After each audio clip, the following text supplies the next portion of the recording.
ಇನ್ನು ಸಿಎಂ ಸಿದ್ದರಾಮಯ್ಯನವರ ಆರೋಪಕ್ಕೆ ಬಿಜೆಪಿ ಶಾಸಕ ಸುರೇಶ್ ಗೌಡ ಪ್ರತ್ಯಾರೋಪವನ್ನ ಮಾಡಿದ್ದಾರೆ. ಕಾಂಗ್ರೆಸ್ ಸರ್ಕಾರ ತೆಗೆಯೋದಕ್ಕೆ 50 ಜನ ಕಾಂಗ್ರೆಸ್ ಶಾಸಕರೇ ಮುಂದಾಗಿದ್ದಾರೆ. ನಾವು ಆಫರ್ ಮಾಡೋದಲ್ಲ, ಅವರೇ ಮುಂದಾಗಿದ್ದಾರೆ.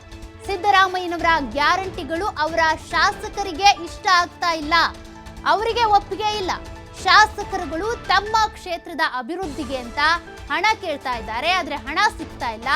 ಅವ್ರು ಅತೃಪ್ತಿಗೊಂಡಿರೋದ್ರಿಂದ ಅವರೇ ಸರ್ಕಾರ ಬೀಳ್ಸೋದಕ್ಕೆ ನೋಡ್ತಿದ್ದಾರೆ.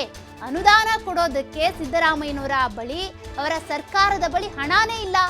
ಕಾಂಗ್ರೆಸ್ನಲ್ಲಿ 40 ಶಾಸಕರೇನಿದ್ದಾರೆ, ಅಸಮಾಧಾನಗೊಂಡಿರುವಂತಹ ಗುಂಪು ಸೃಷ್ಟಿ ಆಗ್ಬಿಟ್ಟಿದೆ.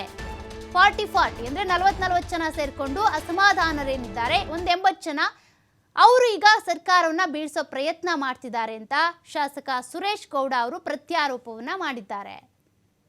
ಅಸಮಾಧಾನಿತರ ಗುಂಪೇ ಒಂದಿದೆ, ಈ ಸರ್ಕಾರವನ್ನ ಹೋಗಿಸ್ಬೇಕು. ಅವರು ಶಾಸಕರೇ ಸಿದ್ದರಾಮಯ್ಯನವರು ಹೇಳ್ತಾರೆ, ವಿಶ್ವ ಪ್ರಖ್ಯಾತ ಇವು ಏನೋ 5 ಗ್ಯಾರಂಟಿಗಳು ಅಂತೇಳಿ. ಅಲ್ಲಿರೋ MLA ಹೇಳಲ್ಲ, ನೀವು ಅದನ್ನ ಪ್ರತಿಪಾದಿಸ್ಬೇಕ್ರಿ ಅಂತಾರೆ. ಯಾವ್ದ್ರಲ್ಲಿ ಶಾಸಕರ ಸಭೆಯಲ್ಲಿ ಹೇಳ್ತಾರೆ, ತಲೆ ಚಚ್ಕೋತಾರಂತೆ. ಈ ₹1 ಕೆಲಸ ಇಲ್ಲದೆ, ರಸ್ತೆ ಇಲ್ದಲೆ ನಾವು ಊರಿಗೆ ಹೋಗೋಕ್ಕಾಗ್ತಿಲ್ಲ, ಆಸ್ಪತ್ರೆ ಕೇಳ್ತಾರೆ, ಶಾಲೆ ಕೇಳ್ತಾರೆ ಅಂತೇಳಿ. ಆದರೆ ಆ ಯೋಜನೆಯನ್ನ ಕಾಂಗ್ರೆಸ್ ಶಾಸಕರೇ ಒಪ್ಕೊಂಡಿಲ್ಲ ಅಂತ ಕ್ಲಾರಿಟಿ ಇದೆ ನಮಗೆ. ಅಸಮಾಧಾನಿತರ ಗುಂಪೇ ಒಂದಿದೆ, ಈ ಸರ್ಕಾರವನ್ನ ಹೋಗಿಸ್ಬೇಕು. ಅವರು ಶಾಸಕರೇ ಸಿದ್ದರಾಮಯ್ಯನವರು ಹೇಳ್ತಾರೆ, ವಿಶ್ವ ಪ್ರಖ್ಯಾತ ಇವು ಏನೋ 5 ಗ್ಯಾರಂಟಿಗಳು ಅಂತೇಳಿ.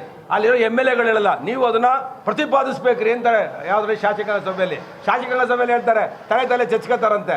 ಈ ₹1 ಕೆಲಸ ಇಲ್ಲದೆ, ರಸ್ತೆ ಇಲ್ದಲೆ ನಾವು ಊರಿಗೆ ಹೋಗೋಕ್ಕಾಗ್ತಿಲ್ಲ, ಆಸ್ಪತ್ರೆ ಕೇಳ್ತಾರೆ, ಶಾಲೆ ಕೇಳ್ತಾರೆ ಅಂತೇಳಿ. ಆದರೆ ಆ ಯೋಜನೆಯನ್ನ ಕಾಂಗ್ರೆಸ್